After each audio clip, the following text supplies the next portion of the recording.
नमस्ते दोस्तों, आप सभी का अवध हिंदी जंक्शन में स्वागत है। आज हम उपन्यास में नागार्जुन के उपन्यास पढ़ेंगे। एग्जाम की दृष्टि से बहुत महत्वपूर्ण है ये। इनसे प्रश्न बनते हैं। आइए देखते हैं इनके उपन्यास। नागार्जुन ये प्रगतिवादी उपन्यासकार हैं। ये मार्क्सवादी विचारधारा के लेखक हैं। ये प्रगतिवादी उपन्यासकार हैं। इनके उपन्यासों में आंचलिकता के पुट मिलते हैं, पर वे पूरी तरह से आंचलिक नहीं हैं।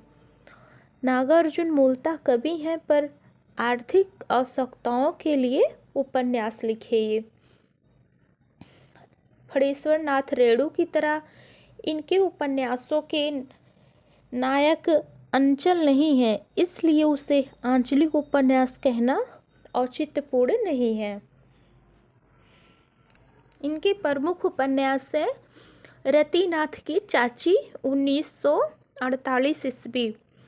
रतिनाथ की चाची यह नागार्जुन का उपन्यास है। 1948 में लिखा गया। यह इनका प्रथम उपन्यास है। रतिनाथ की चाची उपन्यास नागार्जुन का प्रथम उपन्यास। इनमें एक कुलीन किंतु निर्धन विधवा की करुण कहानी के माध्यम से मिथिलांचल के सामाजिक जीवन के अंतर्विरोधों को साकार किया गया है। नागार्जुन मार्क्सवादी विचारधारा के लेखक हैं, किंतु इनका पहला उपन्यास रतिनाथ की चाची में यह विचारधारा आरोपित है।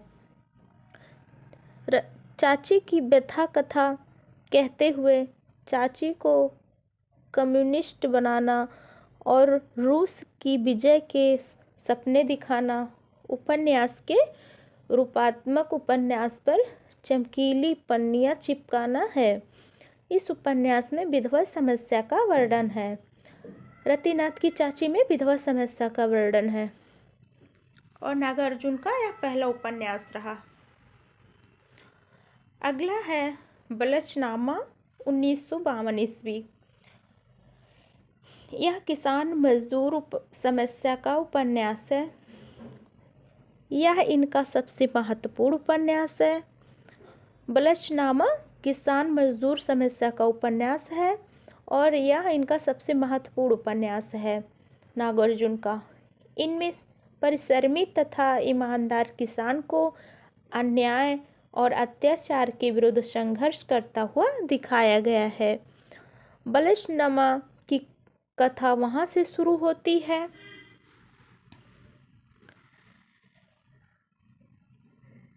बलचनामा की कथा वहाँ से शुरू होती है जहाँ से गोदान की समाप्ति होती है।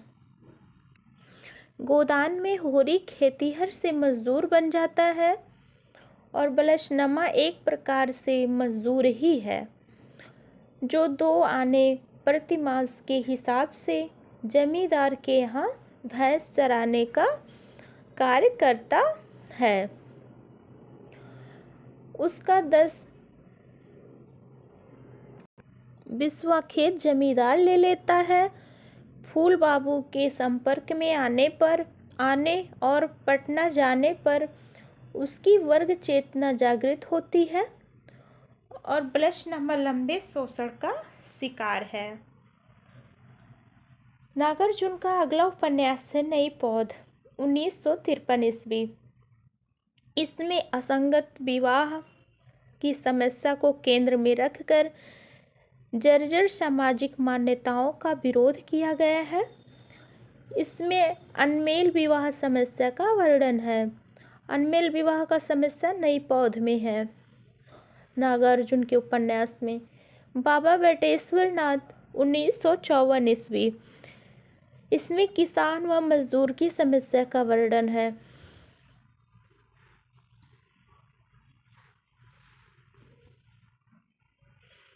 बाबा बटेश्वर नाथ में किसान व मजदूर की समस्या का वर्णन है। यह 1954 ईस्वी में लिखा गया। बाबा बटेश्वर नाथ उपन्यास के प्रमुख पात्र हैं जय किशन या जय किशन। इसमें बरगद के पुराने वृक्ष को बचाने के लिए जय किशुन और जीवन संयुक्त मोर्चा बनाकर विरोध करते हैं। और बाबा बटेश्वर नाथ एक नया रूपात्मक प्रयोग है जिसमें आधी कहानी बट वृक्ष कहता है और आधी कहानी उसका मुख्य पात्र जय किशुन कहता है। इसमें भी गांव के अतीत और वर्तमान की विसंगतियां अपने अंतर विरोधों में स्पष्ट रूप से चित्रित है। अगला उपन्यास है वरुण के बेटे 1957 ईस्वी। इसमें मछुआ संघ की स्थापना होती है और गढ़ पोखर हमारा है का नारा बुलंद किया जाता है। दुख मोचन 1957 ईस्वी। नागार्जुन का उपन्यास है दुख मोचन 1957 ईस्वी में। इसमें सदियों से जड़ सामाजिक बंधनों से जकड़े हुए गांव के जीवन में धीरे धीरे नई रोशनी के फैलाने का संकेत दिया गया है। अगला उपन्यास है कुंभीपाक 1960 ईस्वी। नागार्जुन का कुंभीपाक 1960 ईस्वी में लिखा गया उपन्यास है। इसमें एक ऐसे समझदार लोगों के समाज की कल्पना की गई है जहां कोई किसी की बेबसी का फायदा नहीं उठाता, कोई किसी को चकमा नहीं देता, जहां पुरुष ज्ञान है स्त्री शक्ति है। अगला उपन्यास है नागार्जुन का हीरक जयंती 1961 ईस्वी।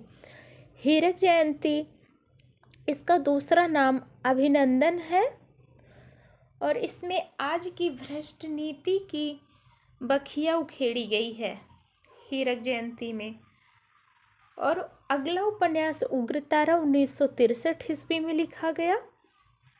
और आगे है इमरतिया 1968 ईस्वी।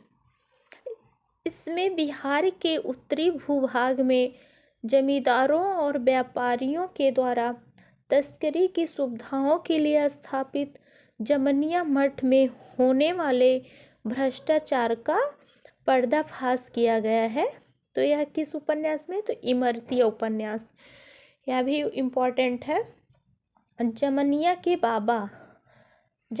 बाबा नागार्जुन का अगला उपन्यास है जमनिया के बाबा 1968 ईस्वी। अगला है पारो 1957 ईस्वी 1975 ईस्वी। पारो उपन्यास 1975 ईस्वी में लिखा गया। यह मूलतः 1946 में मैथिली में लिखा गया था और 1975 में ईस्वी में इसे खड़ी बोली हिंदी में रूपांतरित किया गया। इसमें बाल विवाह जैसी कुरीतियों की बेदी पर अपना पूरा जीवन होम कर देने वाली युवती की दारुण कथा कही गई है। पारो उपन्यास में गरीब दास नागार्जुन का उपन्यास 1979 ईस्वी में लिखा गया। यह नागार्जुन का अंतिम उपन्यास है। गरीब दास नागार्जुन का अंतिम उपन्यास है।